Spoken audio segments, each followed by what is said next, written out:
Hello दोस्तों, एक बार फिर से बहुत बहुत स्वागत है हमारे यूट्यूब चैनल RKITI में।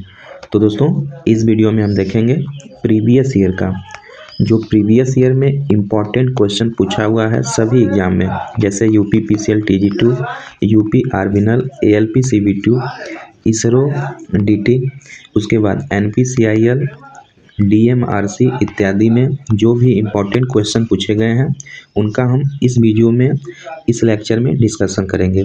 तो यह हमारा सेट नंबर 49 होगा। इससे पहले हम 48 वीडियो ऑलरेडी अपने यूट्यूब चैनल पे अपलोड कर दिए हैं, तो आप लोग नहीं देखे हैं तो रिक्वेस्ट है कि हमारे वीडियो सेक्शन में जाके ज़रूर ये सब वीडियो देख लीजिएगा। ये सभी वीडियो डिटेल में हम कराए हैं। तो चलिए आज का वीडियो फिर स्टार्ट कर लेते हैं। देखिए, पहला क्वेश्चन है 10 ध्रुव। हाँ दोस्तों, यह जो है सेपरेटली हम लिए हैं AC मशीन वाइंडिंग से लिए हैं। ये सभी जो क्वेश्चन है प्रीवियस ईयर का AC मशीन बाइंडिंग से लिए हैं, ठीक है। जैसा कि फिगर में आप देख सकते हैं, तो इससे क्या है कि क्वेश्चन लगातार आपसे प्रीवियस ईयर में ज़्यादातर यूपी PCL TG2 वगैरह में 2 से 3 नंबर जरूर पूछता है। तो आप लोग बहुत ही केयरफुल इस क्वेश्चन को देखिएगा, ठीक है। तो एग्ज़ाम से पहले एक बार रिवीजन हो जाएगा तो एग्ज़ाम में आपको आसानी हो जाएगी सॉल्व करने में। तो चलिए पहला क्वेश्चन देख लेते हैं। 10 ध्रुव मोटर का ध्रुव पिच 2 है, स्लॉटों की संख्या ज्ञात करें, ठीक है। स्लॉटों की संख्या ज्ञात करना है। तो देखिए दोस्तों, यहाँ पे क्या दिया है, P बराबर दे दिया है 10 पोल, ठीक है। उसके बाद पोल पिच दिया है, पोल पिच कितना दिया है, 2 दे दिया है। अब स्लॉटों की संख्या हमें ज्ञात करना है। तो एक फार्मूला होता है, देखिए पोल पिच बराबर स्लॉटों की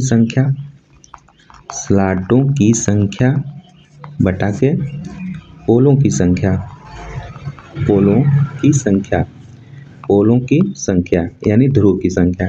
तो ये फार्मूला होता है, आप लोग इसे जरूर नोट डाउन कर लीजिएगा। पोल पिच बराबर स्लॉट की संख्या बटा के पोल की संख्या। तो दोस्तों यहाँ पे पोल पिच हमारा जो ध्रुव पिच है दे दिया है, 2 दे दिया है। अब स्लॉटों की संख्या हमें ज्ञात करना है, स्लॉट की संख्या हमें ज्ञात करना है बटा के पोल की संख्या दे दिया है, कितना 10 हो जाएगा। तो कर लेते हैं, स्लॉट की संख्या बराबर 2 गुणे 10 यानी 20 हो जाएगा हमारा कितना, स्लॉट की संख्या, ठीक है। तो राइट आंसर हो जाएगा ऑप्शन बी। स्लॉट की संख्या हमारा कितना हो जाएगा, 20 हो जाएगा। राइट आंसर ऑप्शन बी हो जाएगा।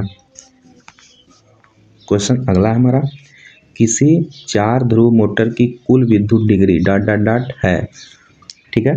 तो विद्युत डिग्री पूछा है दोस्तों, तो एक वैद्युत डिग्री बराबर होता है 180 इलेक्ट्रिकल डिग्री, ठीक है। तो 4 पोल है, तो 4 पोल में क्या करेंगे, 180 इंटू 4 कर देंगे, गुणा कर देंगे, तो 18 चौक 72 यानी 720 डिग्री हो जाएगा। राइट आंसर ऑप्शन ए हो जाएगा, ठीक है। तो ये सब इम्पोर्टेंट क्वेश्चन होते हैं, आप लोग के एग्जाम में जरूर ये पूछ लेते हैं, तो आप लोग जरूर इसे केयरफुल देखिएगा, ठीक है। राइट आंसर ऑप्शन ए हो जाएगा, 720 डिग्री। प्रश्न अगला हमारा, अल्टरनेटर में डैम्पर वाइंडिंग का उपयोग करने का उद्देश्य निम्न में से कौन सा होता है। तो दोस्तों, जो डैम्पर वाइंडिंग होता है हम अल्टरनेटर में क्यों प्रयोग करते हैं, अचानक क्या होता है, अचानक अल्टरनेटर में हैवी लोड दे दिया जाता है अथवा एकाएक लोड हटा लिया जाता है, तो उसमें जो है डैम्पर, उसमें क्या होता है, एक हंटिंग उत्पन्न हो जाता है, ठीक है। हंटिंग उत्पन्न हो जाता है, तो उसी हंटिंग को कम करने के लिए हम अल्टरनेटर में डैम्पर वाइंडिंग का उपयोग करते हैं, ठीक है। तो ऑप्शन देख लेते हैं कि क्या उद्देश्य होता है। पहला, अल्टरनेटर की गति को बढ़ाना, दूसरा दिया है हंटिंग प्रभाव को कम करना, तो बिल्कुल सही है, हंटिंग प्रभाव को कम करना हो जाएगा। तीसरा है आर्मेचर प्रतिक्रिया को कम करना, चौथा है स्टार्टिंग टार्क प्रदान करना। तो दोस्तों राइट आंसर ऑप्शन बी हो जाएगा, हंटिंग प्रभाव को कम करना, ठीक है। टू रिड्यूस हंटिंग इफेक्ट, जो डैम्पर वाइंडिंग होती है उससे हम हंटिंग प्रभाव को कम करते हैं, ठीक है। तो डैम्पर वाइंडिंग जो दोस्तों होती है वह रोटर के पोल फेस पर लगाई जाती है, जो पोल होता है पोल फेस पे डैम्पर वाइंडिंग लगाई जाती है, ठीक है। तो ये सब बात को याद रखेंगे। डैम्पर बाइंडिंग भी बहुत अपने में इम्पॉर्टेंट है ना। तो इसका वर्क और इसका प्रयोग जरूर आप लोग याद रखेंगे। ऑप्शन बी बिल्कुल सही हो जाएगा। ठीक है, प्रश्न अगला हमारा, निम्नलिखित कथनों को पढ़ें और सही विकल्प चुनें।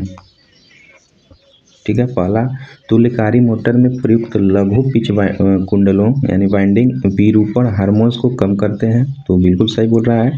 जो शॉर्ट पिच वाइंडिंग होती है वह विरूपण डिस्टोर्शन हार्मोन्स को कम करते हैं। दूसरा है, तुल्यकारी मोटर में प्रयुक्त लघु पिच वाइंडिंग में कम ओवरहैंग ताम्र की आवश्यकता होती है, इसलिए यह मितव्ययी यानी इकोनोमाइज होती है। तो यह भी सही बोल रहा है। ठीक है, तो दोनों यह भी सही बोल रहा है, यह भी सही बोल रहा है। तो ऑप्शन 4 है। तो पहला क्या है, ट्रू है, दूसरा फॉल्स, गलत हो जाएगा। दूसरा फॉल्स है, फॉल्स है भी गलत। तीसरा ट्रू यानी तीसरा का पहला भी ट्रू है, दूसरा भी ट्रू है। तो राइट आंसर क्या हो जाएगा, ऑप्शन सी हो जाएगा।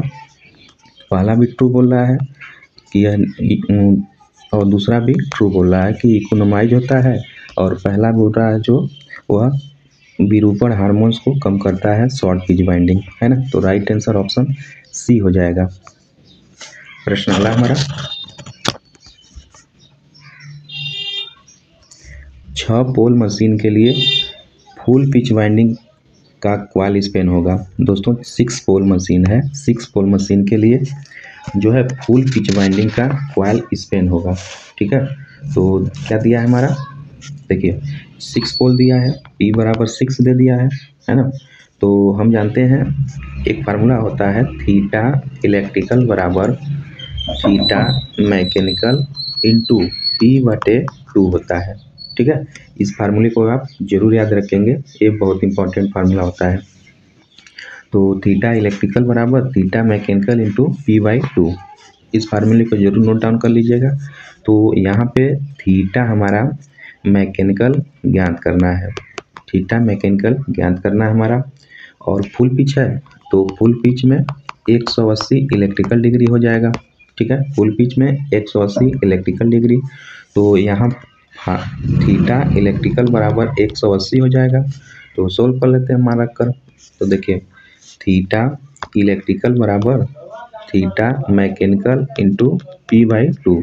तो या थीटा मैकेनिकल बराबर थीटा इलेक्ट्रिकल इंटू 2/P। तो थीटा इलेक्ट्रिकल 180 है, इंटू 2 हो जाएगा बटा के P का मान कितना है, 6 है। तो 6 तिली 18 और 3 दूनी 6, यानी कितना हो जाएगा, 60 डिग्री हो जाएगा। ठीक है, थीटा मैकेनिकल बराबर 60 डिग्री हो जाएगा, 60 डिग्री हो जाएगा। ठीक है दोस्तों, तो राइट आंसर क्या हो जाएगा, ऑप्शन डी हो जाएगा, 60 डिग्री मैकेनिकल हो जाएगा, है ना, 60 degree mechanical. Right answer option D हो जाएगा। दोस्तों इस फार्मूले को आप जरूर याद रखें लेंगे, यह इंपॉर्टेंट है, यह हो सकता है आपके UPPCL TG2 एग्जाम में जरूर पूछ लें। थीटा मैकेनिकल इससे रिलेटेड क्वेश्चन पूछ लें, ये फार्मूला जरूर आप याद रख लेंगे, थीटा इलेक्ट्रिकल बराबर थीटा मैकेनिकल इंटू P/2। ठीक है, तो राइट आंसर ऑप्शन डी हो जाएगा। प्रश्न अगला हमारा, आमतौर पर संकेंद्री वाइंडिंग का उपयोग ... में किया जाता है। तो एक फेज वाले मोटर में, ट्रांसफार्मर में, 3 फेज वाले मोटर में, DC मोटर में। तो दोस्तों आमतौर पे जो संकेंद्रिक वाइंडिंग होती है जिसे हम सेंटेंट्रिक वाइंडिंग बोलते हैं, कंसेंट्रिक वाइंडिंग बोलते हैं, जिसे हम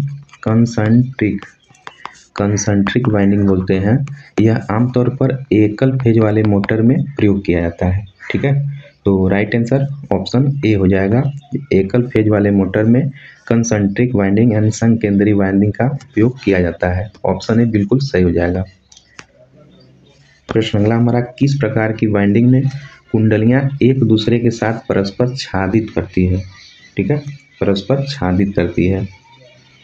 ठीक है, पहला है बास्केट वाइंडिंग, दूसरा चेन वाइंडिंग, तीसरा डायमंड, चौथा विषम बाइंडिंग। ठीक है, विषम बाइंडिंग। तो दोस्तों राइट आंसर ऑप्शन बी हो जाएगा, जो चेन वाइंडिंग होती है, तो चेन वाइंडिंग जो है एक दूसरे को साथ परस्पर छादित करती है। ठीक है, जो इस तरह जैसे ये हो गया आपका, फिर उसके बाद ये हो जाएगा, फिर अपना चेन की तरह आगे बढ़ती जाएगी, ऐसे हो जाएगा। ठीक है, इस प्रकार होगा। तो राइट आंसर ऑप्शन बी हो जाएगा।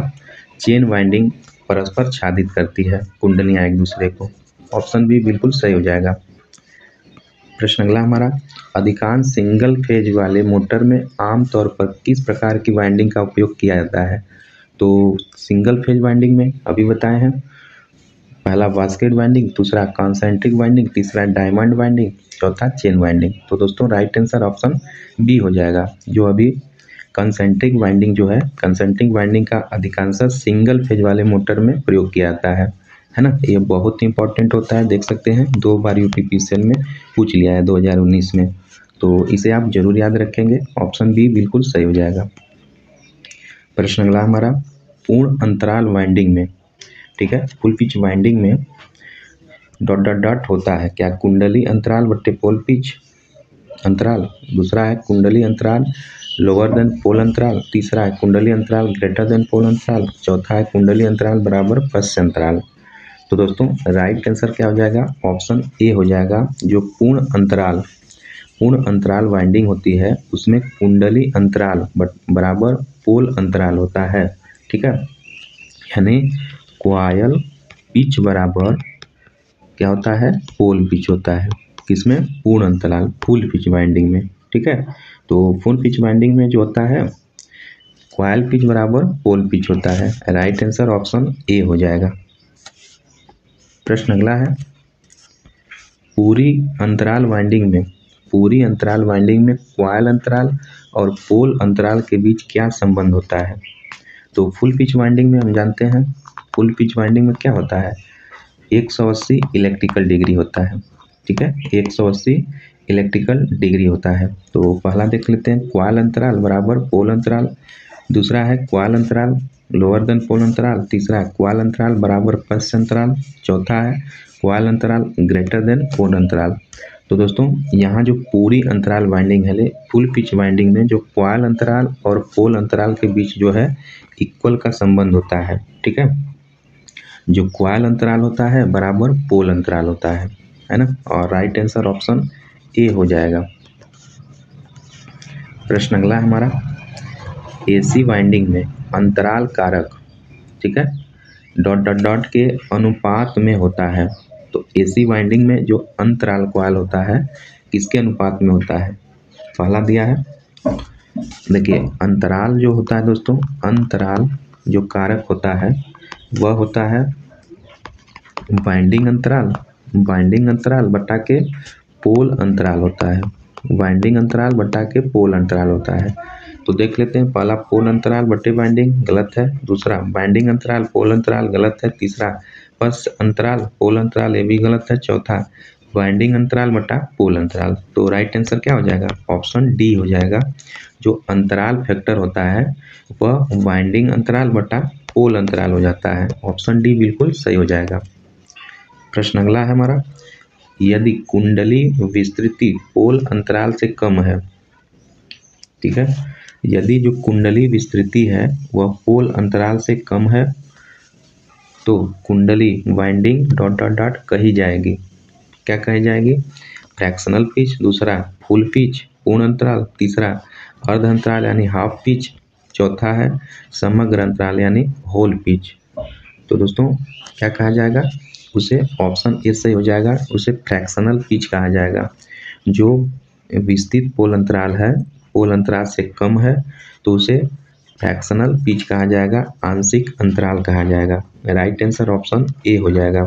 ठीक है, देखिए जो पूर्ण अंतराल वाइंडिंग होती है यानी फुल पिच वाइंडिंग होती है वह कुछ इस प्रकार होती है।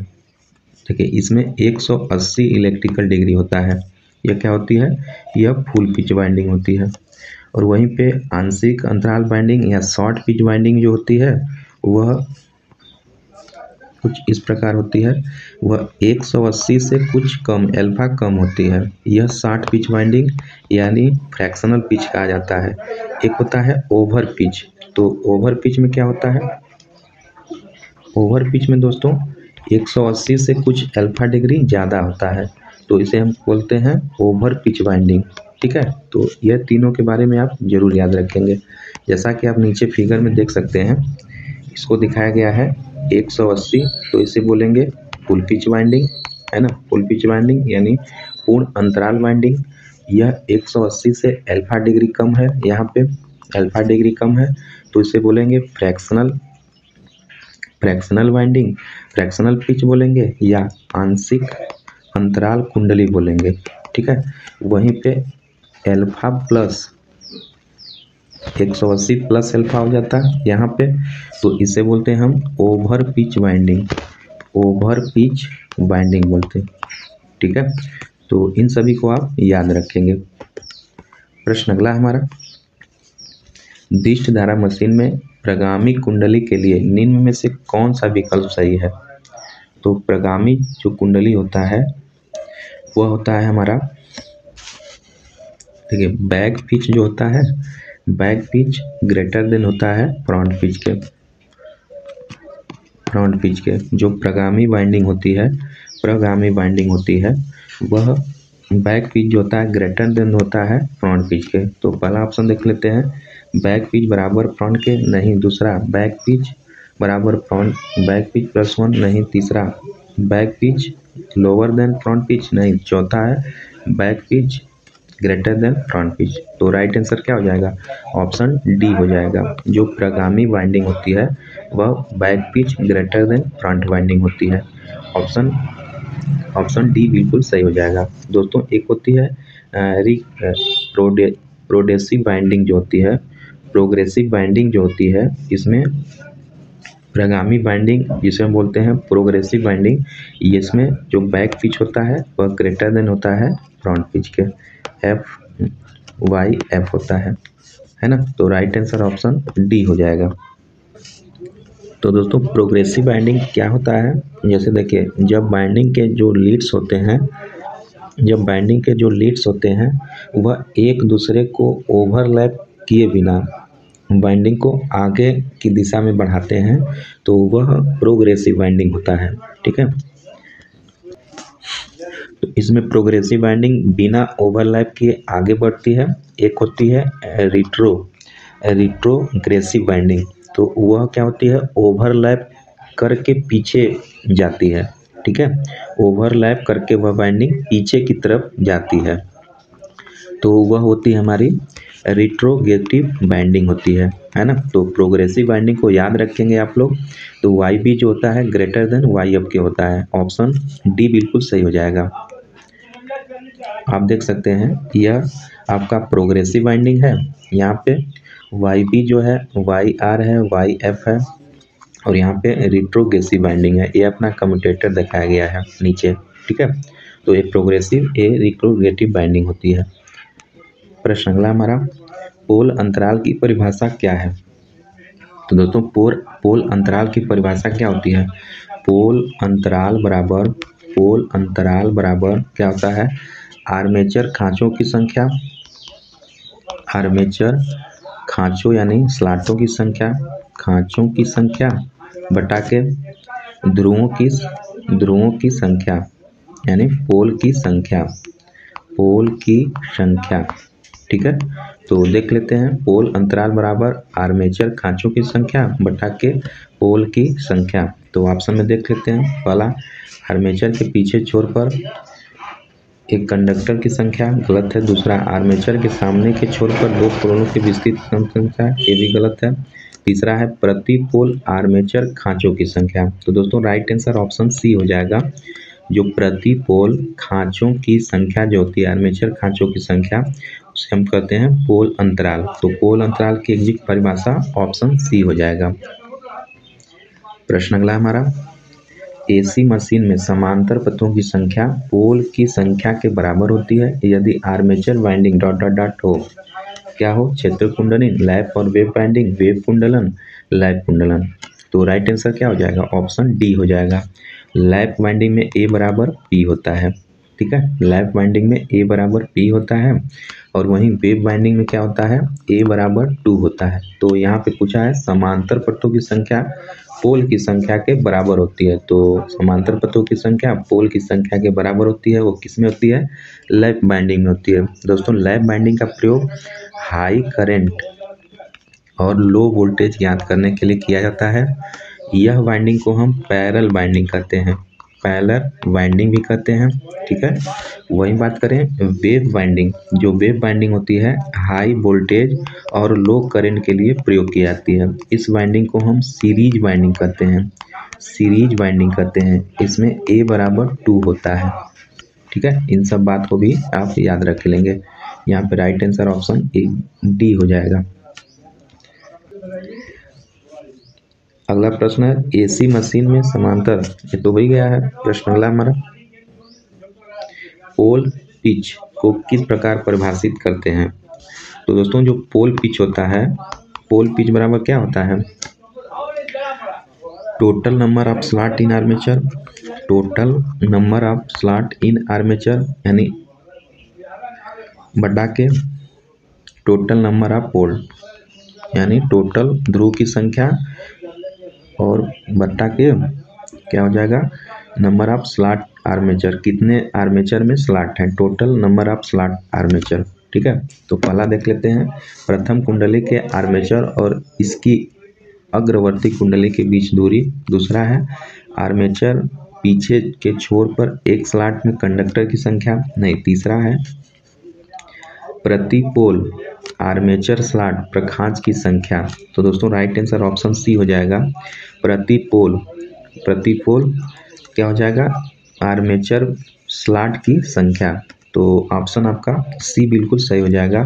जो पोल अंतराल पोल पिच होता है, तो पोल पिच बराबर ठीक क्या होता है, आर्मेचर खांचों की संख्या यानी आर्मेचर खांचों की संख्या बटे ध्रुवों की संख्या यानी पोलों की संख्या। इससे पहले वाले प्रश्न में क्वेश्चन बताए थे। तो राइट आंसर ऑप्शन C हो जाएगा। प्रश्न अगला हमारा संपूर्ण रूप में एक कुंडली में प्रेरित विद्युत वाहक बल EMF दो कुंडली भुजाओं में प्रेरित विद्युत वाहक बल के डॉट डॉट डॉट होते हैं, बराबर होते हैं, योग होते हैं, सब यानी अंतर होते हैं, गुणनफल होते हैं। तो दोस्तों राइट आंसर ऑप्शन B हो जाएगा, योग होते हैं। ठीक है। जो EMF होते हैं VA बराबर 2E होता है, इसके सम होते हैं E प्लस E होता है। यानी संपूर्ण रूप से एक जो कॉइल में होता है प्रेरित अधिकतम विद्युत वाहक बल दो कुंडली भुजाओं में से प्रेरित EMF के योग होते हैं। ठीक है, योग होते हैं। योग कैसे होते हैं, जैसे देखिए इस तरह ये वाइंडिंग हो गई, तो यहाँ E हो गया, यहाँ E हो गया। ठीक है। यहाँ VA हो गया, तो VA बराबर 2E हो जाता है, योग हो जाता है। ऑप्शन B बिल्कुल सही हो जाएगा। प्रश्न अगला है दोस्तों, दो क्रमागत फेरों के बीच की दूरी को क्या कहा जाता है। तो दो क्रमागत फेरों के बीच की दूरी को हम क्या कहते हैं, पहला कहते हैं कुंडली अंतराल Y मतलब वाइंडिंग पिच कहते हैं, दूसरा बैक पिच कहते हैं, तीसरा है हमारा अग्र पिच कहते हैं, फ्रंट पिच या रिजल्टेंट पिच कहते हैं। तो दोस्तों राइट आंसर ऑप्शन A हो जाएगा। जो बाइंडिंग पिच होता है हम बाइंडिंग पिच कहते हैं, दो क्रमागत फेरों के बीच की दूरी जो होती है उसे हम बाइंडिंग पिच कहते हैं। राइट आंसर ऑप्शन A हो जाएगा। दोस्तों बाइंडिंग पिच को हम कॉइल पिच भी कहते हैं। ठीक है, कॉइल पिच भी कहते हैं। देखिए इस प्रकार होता है कॉइल हमारा, तो यहाँ पे बीच में कॉइल पिच, तो कॉइल पिच जो होता है इसी को हम बाइंडिंग पिच कहते हैं, जिसे Y से हम डिनोट करते हैं। ठीक है, तो राइट आंसर ऑप्शन A हो जाएगा। प्रश्न अगला हमारा, कुंडलन का पिच गुणांक यानी पिच फैक्टर क्या होता है। तो दोस्तों पिच फैक्टर क्या होता है, पिच फैक्टर यानी KD बराबर, तो KP होता है, KD डिस्ट्रीब्यूशन फैक्टर होता है। KP बराबर क्या हो जाएगा, इसे हम पिच फैक्टर बोलते हैं। तो KP बराबर वाइंडिंग पिच बटा के पोल पिच होता है, पोल पिच होता है। इसी को cos α/2 भी कहते हैं। ठीक है, तो पोल पिच फैक्टर जो होता है Kp बराबर कॉस अल्फा बटे 2 होता है, या Kp बराबर होता है वाइंडिंग पिच बटा के पोल पिच होता है। तो ऑप्शन में हम देख लेते हैं, पहला दिया है वाइंडिंग पिच गुणे पोल पिच, नहीं। दूसरा वाइंडिंग पिच माइनस, तीसरा है पोल पिच बटे वाइंडिंग, नहीं। चौथा दिया है हमारा, क्या दिया है, वाइंडिंग पिच बटे पोल पिच। तो राइट आंसर ऑप्शन डी हो जाएगा, पिच गुणांक बराबर वाइंडिंग पिच बटे ध्रुव पिच। ऑप्शन डी बिल्कुल सही हो जाएगा। दोस्तों वही होता है डिस्ट्रीब्यूशन फैक्टर, यानी KD से हम दिखाते हैं डिस्ट्रीब्यूशन फैक्टर। ये होता है साइन m बीटा बटे 2 बीटा बाई 2 बटा के m साइन बीटा बाई 2 होता है, एक KD बराबर होता है। इसे हम बोलते हैं डिस्ट्रीब्यूशन फैक्टर बोलते हैं। यहाँ पे हमें पूछा है पिच फैक्टर, ठीक है, पिच फैक्टर यानी पिच गुणांक। तो पिच गुणांक राइट आंसर हो जाएगा, पिच फैक्टर बराबर वाइंडिंग पिच बटे पोल पिच होता है। ऑप्शन डी बिल्कुल सही हो जाएगा। प्रश्न अगला है हमारा दोस्तों, एक 4 ध्रुव वाले सिंप्लेक्स लैप वाउंड आर्मेचर में समांतर परतों की संख्या होती है। तो 4 ध्रुव दिया है, P बराबर 4 दे दिया है। तो इसमें देखिए P बराबर क्या, A बराबर क्या होता है, A बराबर होता है M इंटू P होता है, ठीक है। जहाँ P पोल की संख्या और M जो है मल्टीप्लेक्सिटी होती है, मल्टीप्लेक्सिटी होती है। तो उसमें क्या होता है, A बराबर P होता है, MP होता है लैप में। तो 4 ध्रुव दिया है, तो A बराबर 1 इंटू 4 बराबर 4 हो जाएगा, ठीक है। और डायरेक्टली हम कर सकते हैं, लैप में क्या होता है, A बराबर P होता है। तो A में आपका लैप में दिया है 4 ध्रुव दे दिया है, तो समांतर परतों की संख्या भी कितनी हो जाएगी हमारी, 4 हो जाएगी। तो ऑप्शन आपका C बिल्कुल सही हो जाएगा, ठीक है। ऑप्शन C बिल्कुल सही हो जाएगा। प्रश्न अगला हमारा, शंट क्षेत्र कुंडली यानी फील्ड वाइंडिंग फील्ड कॉइल में निम्न धारा वहन होती है, लेकिन बहुत तीव्र चुंबकीय क्षेत्र तैयार होता है, इसका कारण क्या है। पहला फेरों की कम संख्या, दूसरा फेरों की बड़ी संख्या, तीसरा कुंडली का उच्च प्रतिरोध, चौथा मोटी कुंडली तार। तो ऑप्शन बी सही हो जाएगा, फेरों की बड़ी संख्या। जो फेरों की बड़ी संख्या होती है, शंट फील्ड फेरों की बड़ी संख्या होने से निम्न धारा वहन होती है तथा बहुत तीव्र चुंबकीय क्षेत्र तैयार होता है, ठीक है। जो शंट क्षेत्र कुंडली होता है दोस्तों, वह पतले तार से अधिक टर्न द्वारा बनाया जाता है। जो शंट होता है ना, वो पतले तार से ज़्यादा टर्न बना होता है, ठीक है। वही बात करें जो सीरीज फील्ड होता है, सीरीज छाल जो होता है मोटे तार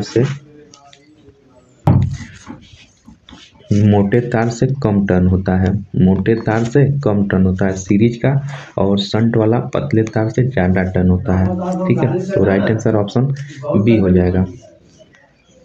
प्रश्न अगला हमारा, त्रिकला AC स्टेटर वाइंडिंग में प्रति समूह कुंडलियों की संख्या ... के बराबर होती है। पहला ऑप्शन है दोस्तों नंबर ऑफ फेजेज पर नंबर ऑफ पोल, दूसरा है 0, तीसरा है हमारा नंबर ऑफ टोटल कॉइल्स पर नंबर ऑफ पोल्स, चौथा है नंबर ऑफ टोटल कॉइल्स पर नंबर ऑफ कॉइल ग्रुप। तो प्रति संख्या कुंडली समूह के कुल कुंडली की संख्या, ऑप्शन डी आपका सही हो जाएगा। जो आपका त्रिकला AC स्टेटर वाइंडिंग में प्रति समूह कुंडलियों की जो संख्या होती है, वह प्रति संख्या कुंडली समूह के कुल कुंडली संख्या के बराबर होती है ना। नंबर ऑफ टोटल कॉइल पर नंबर ऑफ कॉइल ग्रुप होता है। ऑप्शन डी बिल्कुल सही हो जाएगा। प्रश्न अगला है, वह आंकड़ा जो एक AC स्टेटर के कुंडलन या पुनः कुंडलन के पहले ज्ञात होना चाहिए। तो क्या होना चाहिए, पहला number of poles and phases connection, दूसरा है इलेक्ट्रिकल डिग्री, तीसरा पावर लॉस, चौथा फेज डिस्प्लेसमेंट। तो दोस्तों राइट आंसर ऑप्शन ए हो जाएगा, ध्रुवों की संख्या और कला संयोजन। यह होता है आंकड़ा जो AC स्टेटर के कुंडलन का पुनः कुंडलन से पहले ज्ञात होना चाहिए। क्या होना चाहिए, नंबर ऑफ पोल कितना है और फेज कनेक्शन कैसे है, ठीक है। ऑप्शन ए बिल्कुल सही हो जाएगा। प्रश्न अगला है, वाइंडिंग जिसमें कुंडलन कॉइल के 2 किनारों के बीच की दूरी फुल पिच वाइंडिंग से कम होती है, उसे कहते हैं। तो फुल पिच वाइंडिंग से कम होती है तो क्या करते हैं उसे हम शॉर्ट वाइंडिंग करते हैं। तो बिल्कुल सही है। दूसरा पोल पिच वाइंडिंग, तीसरा फ्रंट और चौथा बैक, तो उसे हम शॉर्ट पिच वाइंडिंग करते हैं। जो फुल पिच वाइंडिंग से कम होती है उसे हम शॉर्ट पिच वाइंडिंग करते हैं। और एक होता है long pitch winding, over pitch winding. तो वो क्या होता है, फुल पिच वाइंडिंग से कुछ ज़्यादा होता है तो उसको हम ओवर पिच वाइंडिंग होती है। ठीक है, तो ये सब बात आप याद रखेंगे। यहाँ पे राइट आंसर ऑप्शन ए हो जाएगा। प्रश्न अगला है, निम्नलिखित में से किस वाइंडिंग में कॉइल कुंडली के शुरुआती और आखिरी किनारे कई कम्यूटेटर सेगमेंट पर दूरी से जुड़े होते हैं। तो किसका, ट्रिप्लेक्स लैप वाइंडिंग का, डुप्लेक्स लैप वाइंडिंग का, सिंप्लेक्स वेव वाइंडिंग का, चौथा है सिंप्लेक्स लैप वाइंडिंग का। तो दोस्तों राइट आंसर ऑप्शन सी हो जाएगा। जो सिंप्लेक्स लैप वाइंडिंग होती है उसका शुरुआती और आखिरी किनारा कई कम्यूटेटर सेगमेंट पर जुड़े होते हैं। तो वेव वाइंडिंग को हम सीरीज वाइंडिंग भी बोलते हैं। ठीक है, इसका कुछ इस प्रकार होता है, इस वाइंडिंग का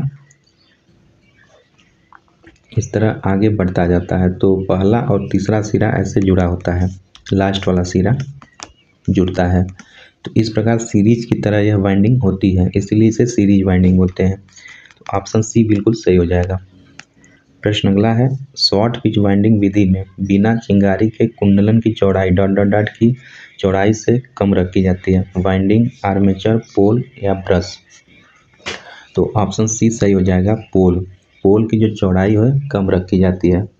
क्यों? क्योंकि शॉर्ट पिच वाइंडिंग में बिना चिंगारी के जो कुंडली बिना चिंगारी हो तो उसे कुंडली की जो चौड़ाई होती है पोल की चौड़ाई से कम रखी जाती है। राइट आंसर ऑप्शन सी हो जाएगा। दोस्तों अधिकांश जो मोटर होती हैं, अधिकांश मोटर में हम 60 पिच वाइंडिंग का प्रयोग करते हैं। ठीक है, इसका कारण यह होता है कि मतलब इससे लाभ होता है, क्या लाभ होता है, पहला तांबे की बचत होती है, तांबे की बचत होती है।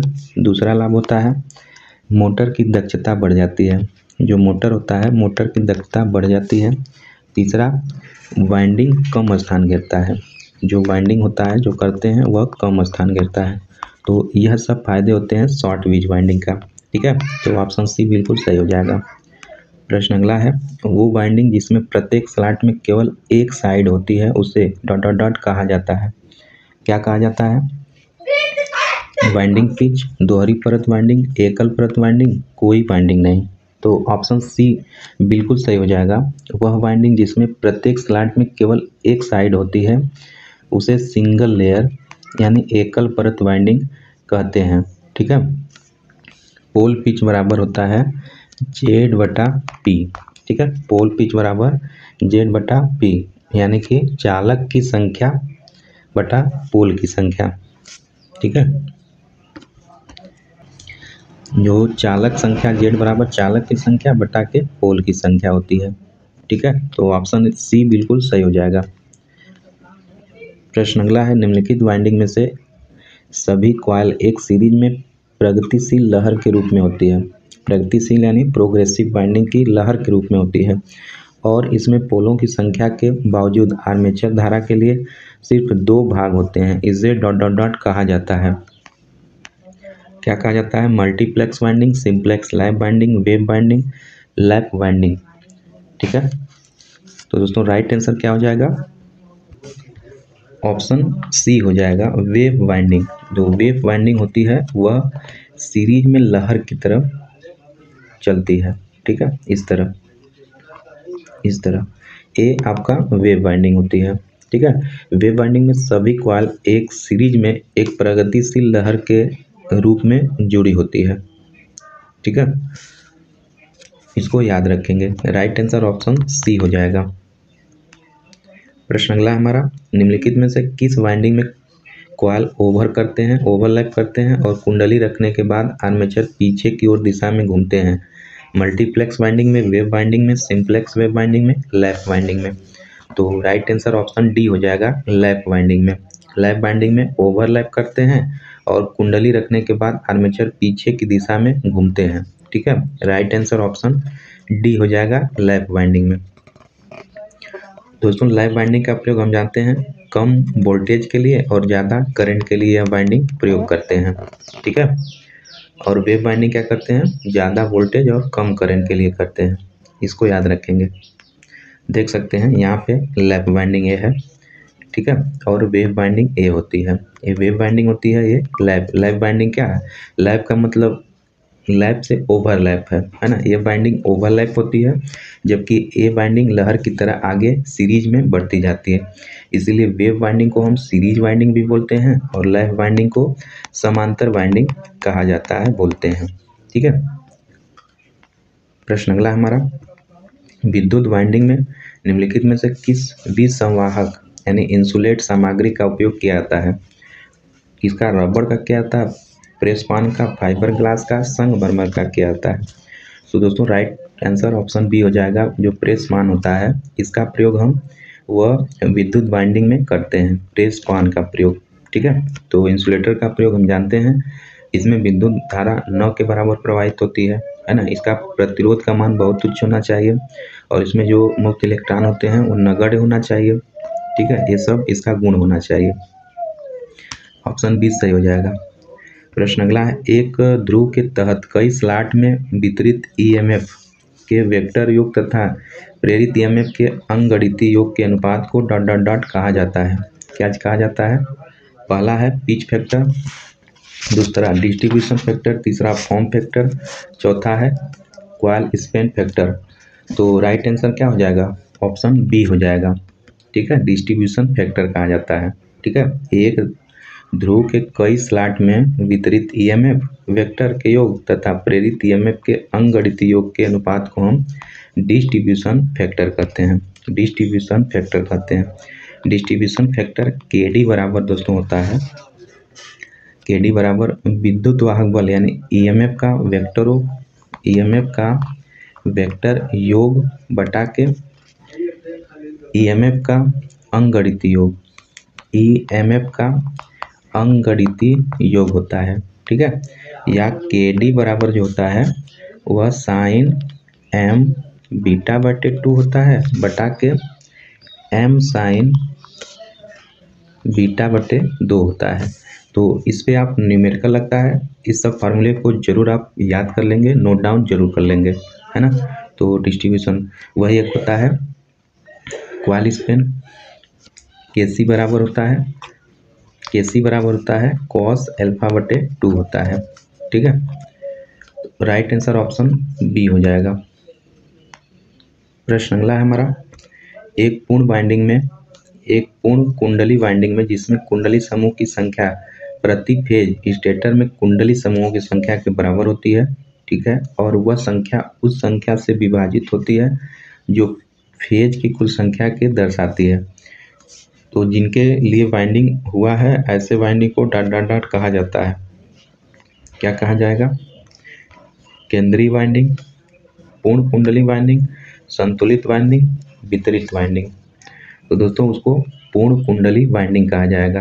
तो राइट आंसर ऑप्शन बी हो जाएगा, पूर्ण कुंडली बाइंडिंग कहा जाएगा। प्रश्न अगला हमारा, निम्नलिखित में से वह बाइंडिंग कौन सी है जिसमें प्रति फेज कॉइल की संख्या मशीन में पोल की संख्या के बराबर होती है। मशीन में पोल की संख्या के बराबर होती है। पहला होल कॉइल बाइंडिंग, दूसरा कंसेंट्रिक बाइंडिंग, तीसरा हाफ कॉइल बाइंडिंग, चौथा डिस्ट्रीब्यूशन बाइंडिंग। तो दोस्तों राइट आंसर ऑप्शन ए हो जाएगा, उसे हम पूर्ण कॉइल बाइंडिंग कहते हैं यानी होल कॉइल बाइंडिंग कहते हैं। ठीक है, जैसे प्रति फेज कॉइल की संख्या मशीन की पोल की संख्या के जब बराबर होती है उसे पूर्ण कॉइल बाइंडिंग होते हैं, होल कॉइल बाइंडिंग करते हैं। ठीक है, ऑप्शन ए बिल्कुल सही हो जाएगा। प्रश्न अगला है, read the following statement and choose the correct option, यानी निम्नलिखित कथनों को पढ़े और सही उत्तर दे। पहला है लैप बाइंडिंग उच्च करंट वाली डीसी जनरेटर के लिए बेहतर होती है, माना जाता है, सही है। दूसरा, वेव बाइंडिंग निम्न करंट उच्च वोल्टेज डीसी जनरेटर के लिए बेहतर माना जाता है। तो दोस्तों क्या है, दोनों का दोनों बिल्कुल सही बोल रहा है ना। तो राइट आंसर क्या हो जाएगा, ऑप्शन बी हो जाएगा, first is true and second is true. Option B बिल्कुल सही हो जाएगा। प्रश्न अगला है हमारा, एक 8 पोल 90 स्लॉट 4 सर्किट डुप्लेक्स वाइंडिंग में प्रति स्लॉट 6 कॉइल, साइड 270 कॉइल और कम्यूटेटर सेगमेंट है, तो कम्यूटेटर पिच होगा। कम्यूटेटर पिच को ज्ञात कर। तो दोस्तों कम्यूटेटर पिच बराबर होता है number of commutator segment plus minus 2 बटा के पेयर ऑफ पोल्स होता है, पेयर ऑफ पोल होता है। ठीक है, तो नंबर ऑफ कम्यूटेटर सेगमेंट कितना है, 270 दिया है, जैसा कि देख सकते हैं क्वेश्चन में 270 है। तो कम्यूटेटर पिच बराबर 270 प्लस 2 बटा के pair of poles. Pair of poles कितना दिया है, 4 दिया है। सर्किट डुप्लेक्स वाइंडिंग है, तो प्लस 2 हो जाएगा डुप्लेक्स का, बटा के 4 हो जाएगा। तो कर लेते हैं, 272 है, 4 से काटेंगे तो 68 हो जाएगा। ठीक है, 68 हो जाएगा। उसके बाद क्या करेंगे, तो कम्यूटेटर पिच ओड नंबर में होता है ना, मतलब विषम में होता है। जो कम्यूटेटर पिच होता है वह विषम में होता है, सम में होता नहीं है। यहाँ पे सम दे दिया है, तो क्या करेंगे, 1 घटा लेंगे तो 67 हो जाएगा, 67 हो जाएगा। ठीक है, राइट आंसर ऑप्शन डी हो जाएगा। ठीक है दोस्तों, तो इस प्रकार इस क्वेश्चन को आप सोल्व कर लीजिएगा, ऑप्शन डी बिल्कुल सही हो जाएगा। मान रख दीजिएगा आप, जो कम्यूटेटर पिच होता है, तो कम्यूटेटर पिच का number of commutator segment plus minus M होता है। तो यहाँ पे डुप्लेक्स है तो 2 हो जाएगा, बटा के सब सर्किट जो दिया है 4 है सब सर्किट, तो मान रख के आप कर लीजिएगा, 67 हो जाएगा। दोस्तों जो कम्यूटेटर पिच होता है वह विषम में हमेशा लिया जाता है ना, सम में नहीं लिया जाता है, इस बात का याद रखेंगे। प्रश्न अगला है, एक कॉइल से बाहर आने वाली सिरों को क्या कहा जाता है। तो जो कॉइल से बाहर आने वाली सिरों को क्या कहा जाता है, उसे लीड्स ऑफ कॉइल कहा जाता है। ठीक है, राइट आंसर ऑप्शन डी हो जाएगा, उसे हम लीड्स ऑफ कॉइल कहते हैं। यह जो होता है यहाँ का और इधर वाला जो होता है एक एक्टिव कॉइल होता है। ठीक है, एक्टिव कॉइल होता है, तो ऑप्शन डी सही हो जाएगा।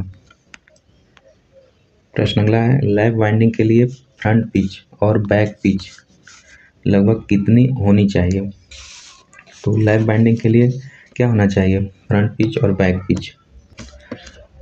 तो दोस्तों जो आपका बैक पिच होता है, बैक पिच और फ्रंट पिच जो होता है पोल पिच के बराबर होता है। ठीक है, जो लैप वाइंडिंग में जो वाइप होता है यानी फ्रंट पिच, और जो बैक पिच होता है वाई पी जो होता है बैक पिच, वह पोल पिच के बराबर होता है। वाई पी पोल पिच के बराबर होता है। ठीक है, इसको आप याद रखेंगे। और दूसरा, फ्रंट पिच और बैक पिच दोनों के मान विषम में होने चाहिए। जो फ्रंट पिच और बैक पिच होता है दोनों का मान विषम में होना चाहिए। दोस्तों जब वाई बी यानी back pitch greater than Y F हो जाता है, तो इसे हम क्या करते हैं, प्रोग्रेसिव बाइंडिंग करते हैं। इसे हम कहते हैं प्रोग्रेसिव बाइंडिंग करते हैं, जब बैक पिच फ्रंट पिच से ज़्यादा होता है। जब हमारा बैक पिच फ्रंट पिच से कम होता है, तो उसे हम रिट्रोगेसिव बाइंडिंग करते हैं, रिट्रोगेटिव बाइंडिंग करते हैं। तो इन दोनों को भी आप जरूर याद रखेंगे। ठीक है, तो राइट आंसर क्या हो जाएगा, ऑप्शन बी सही हो जाएगा, पोल पिच के बराबर होता है। प्रश्न अगला है, एक कुंडली के बाहर आने वाले सिरों को क्या कहा जाता है। तो बाहर आने वाले सिरों को क्या कहते हैं हम, उसे लीड्स ऑफ कॉइल कहते हैं। प्रश्न अगला है हमारा, लैप वाइंडिंग में समांतर पथों की संख्या हमेशा होती है पोल की संख्या के बराबर होती है। तो ऑप्शन ए बिल्कुल सही हो जाएगा। प्रश्न अगला है, 8 पोल के समांतर पथों की संख्या डीसी जनरेटर में सिंप्लेक्स लैप वाइंडिंग आर्मेचर की संख्या, तो ए बराबर पी होता है। तो आपका जो लैप है, लैप में ए बराबर पी होता है, 8 पोल दिया है तो 8 पोल ही हो जाएगा समांतर पथों की संख्या में, तो ऑप्शन डी बिल्कुल सही हो जाएगा। प्रश्न अगला है, शेडेड पोल प्रकार की एकल फेज वाइंडिंग में घूमने वाला चुंबकीय क्षेत्र ... के द्वारा होता है। तो किसके द्वारा होता है, पहला capacitor, regulator, shading ring, winding. तो ऑप्शन सी सही हो जाएगा, शेडिंग रिंग के द्वारा एकल घूमने वाला जो चुंबकीय क्षेत्र होता है स्थापित होता है, किसके द्वारा? शेडिंग रिंग के द्वारा, शेडेड पोल मोटर में। ठीक है, तो शेडेड पोल मोटर जानते हैं, वह बहुत लो हॉर्स पावर की मोटर होती है, खिलौनों वगैरह में प्रयोग किया जाता है। ठीक है, यह सेल्फ स्टार्टिंग होती है, इसमें कैपेसिटर नहीं लगता है, उसके जगह ये शेडिंग रिंग लगाया जाता है, कॉपर का होता है। प्रश्न अगला है, यदि रिवाइंडिंग के पश्चात यह पाया गया कि कैपेसिटर प्रकार की टेबल फैन मोटर की घूर्णन दिशा परिवर्तन हो गई है, तो घूर्णन दिशा को पुनः परिवर्तित करने के लिए क्या करते हैं? तो दोस्तों उसे हम क्या करते हैं? मुख्य कुंडलन या प्रारंभिक कुंडलन के संयोजन जो कनेक्शन है उसे हम चेंज कर देते हैं। जो चेंज कर देंगे तो दिशा पुनः परिवर्तित हो जाएगी, है ना। ऑप्शन डी बिल्कुल सही हो जाएगा। प्रश्न अगला है, यदि एक 16 पोल वाली कैपेसिटर प्रकार की पंखे की मोटर रिवाइंडिंग में एक अथवा दो पोल्स की वाइंडिंग की ध्रुवता गलत हो गई है तो क्या होगा? पंखा शोर करेगा, धीरे चलेगा, नहीं चलेगा, तेज चलेगा। तो ऑप्शन बी सही हो जाएगा। अगर 16 पोल वाली मोटर है, एक दो पोल मिसिंग हो गया है, गलत हो गया है, तो पंखा क्या होगा? धीरे चलेगा। तो ऑप्शन बी बिल्कुल सही हो जाएगा। अगला क्वेश्चन है, यदि किसी मोटर वाइंडिंग में प्रति पोल बटा प्रति फेज कुंडली की संख्या 1 हो जाए तो वह कहलाएगी। तो वह क्या कहलाएगी? पहला, एकल परत वाइंडिंग, दोहरी परत winding, concentric winding, distributed winding. तो दोस्तों राइट आंसर ऑप्शन सी हो जाएगा, उसे हम कंसेंट्रिक वाइंडिंग कहते हैं। जब प्रति पोल प्रति फेज कुंडली के बराबर हो जाता है तो उसे हम संघनीकृत या कंसेंट्रिक वाइंडिंग कहते हैं। ऑप्शन डी, ऑप्शन सी बिल्कुल सही हो जाएगा। प्रश्न अगला है, यदि किसी मोटर की वाइंडिंग में एक समूह की सभी कुंडलियों का केंद्र एक ही हो तो वह कहलाएगी। तो सभी का जो समूह की सभी कुंडलियों का केंद्र एक ही होता है तो उसे हम कंसेंट्रिक वाइंडिंग कहते हैं, संकेंद्रित वाइंडिंग कहते हैं। ठीक है, ऑप्शन सी बिल्कुल सही हो जाएगा।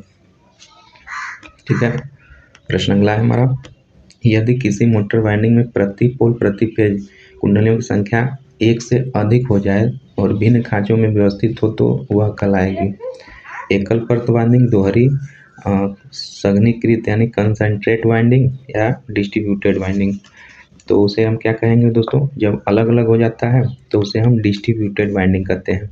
ठीक है, डिस्ट्रीब्यूट मतलब बंटवारा यानी अलग करना। तो जब एक से अधिक भिन्न खांचों में व्यवस्थित हो जाती है वाइंडिंग, ठीक है, जैसा कि देख सकते हैं प्रश्न में, एक से अधिक भिन्न खांचों में व्यवस्थित हो जाएंगे तो उसे हम क्या करेंगे? वितरित यानी डिस्ट्रीब्यूटेड वाइंडिंग करेंगे। तो राइट आंसर ऑप्शन डी हो जाएगा। प्रश्न अगला है, यदि एकल परत वितरण वाइंडिंग डिस्ट्रीब्यूटेड वाइंडिंग में कुंडलियों की संख्या 24 हो तो खांचों की संख्या होगी। तो कुंडलियों की संख्या 24 होगी तो खांचों की संख्या, तो पोल पिच बराबर हम जानते हैं, पोल पिच बराबर खांचों की संख्या बटा के पोल की संख्या। तो यहाँ पे दे दिया हमारा 24 खांचे हैं और एकल परत है। ठीक है, पोल की संख्या कितनी है? तो दोस्तों एक खांचों की संख्या पूछा है ना, तो खांचों की जो संख्या होती है, खांचों की संख्या बराबर होता है कॉइल की कुल संख्या, कॉइल की कुल संख्या बटा के 2 होता है। ठीक है, जो पूछा है आपका खांचों की संख्या, तो खांचों की संख्या बराबर कॉइल की कुल संख्या बटे 2 होता है। तो यहाँ कॉइल की संख्या 24 दे दिया है तो 24 बटा 2 हो जाएगा, 12 हो जाएगा। ठीक है, ऑप्शन डी बिल्कुल सही हो जाएगा। जो 12 है, 12 हो जाएगा खांचों की संख्या। ऑप्शन डी बिल्कुल सही हो जाएगा। प्रश्न अगला है, वितरण वाइंडिंग यानी डिस्ट्रीब्यूटेड वाइंडिंग में सभी कुंडलियों के लिए डॉट डॉट डॉट समान होता है क्या? पोल पिच, लंबाई, चौड़ाई, मोटाई। तो क्या होता है? पोल पिच बराबर होता है ना। डिस्ट्रीब्यूशन वाइंडिंग में सभी कुंडलियों के लिए पोल पिच समान होता है। ऑप्शन ए बिल्कुल सही हो जाएगा। प्रश्न अगला है हमारा, 3 फेज वाइंडिंग में प्रत्येक फेज की कुंडलियों डॉट डॉट डॉट विद्युतीय अंश के अंतर पर स्थापित होती है। तो कितने अंतर पे स्थापित होती है? 120 इलेक्ट्रिकल डिग्री पे। ठीक है, ऑप्शन डी बिल्कुल सही हो जाएगा। प्रश्न अगला है, प्रति फेज कुंडलियों की संख्या बराबर होती है। तो प्रति फेज कुंडलियों की संख्या दोस्तों कुल कुंडलियों बटा फेज की संख्या होती है। ऑप्शन ए बिल्कुल सही हो जाएगा। प्रति फेज कुंडलियों की जो संख्या होती है वह कुल कुंडलियां बटे फेज की संख्या होता है उसके बराबर होती है। ऑप्शन ए बिल्कुल सही हो जाएगा। प्रश्न अगला है, डुप्लेक्स लाइव वाइंडिंग में प्रत्येक कार्बन ब्रश एक साथ dot dot dot commutator segment से संपर्क स्थापित करते हैं। तो कितने करते हैं? ऑप्शन बी सही हो जाएगा, 2 होता है।